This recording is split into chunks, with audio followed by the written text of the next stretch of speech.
இனி பயிர்க்கடன் வாங்கவே முடியாது என்று அச்சத்தில் இருந்த விவசாயிகளுக்கு இனிப்பான செய்தியை பிரதமர் மோடி கொடுத்துள்ளார். அதற்கு முழு காரணமாய் அமைந்துள்ளார் சட்டமன்ற எதிர்க்கட்சித் தலைவரும் அதிமுக பொதுச் செயலாளருமான எடப்பாடி பழனிசாமி.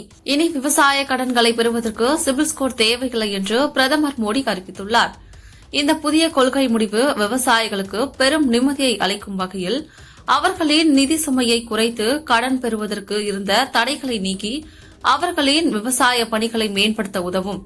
பல விவசாயிகள் சிபில் ஸ்கோர் காரணமாக கடன் பெற முடியாமல் தவித்து வந்த நிலையில் இந்த முடிவுகள் அவர்களுக்கு புதிய நம்பிக்கையை ஏற்படுத்தியுள்ளது. பிரதமரிடம் இபிஎஸ் அவர்கள் தன் விவசாயிகளின் சிபில் ஸ்கோர் பார்க்கும் முறையை கைவிடுமாறு கோரிக்கை வைத்திருந்தார்.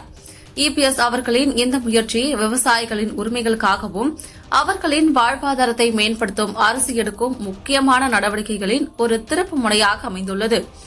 இந்த உத்தரவு உடனடியாக அமலுக்கு வருவதால் விவசாயிகள் இனி எளிதாக கடன் பெற்று தங்கள் பயிர் செய்கை, விவசாய உபகரணங்கள் மற்றும் பிற தேவைகளை பூர்த்தி செய்து தங்கள் வாழ்க்கையை மேம்படுத்திக் கொள்ள முடியும்.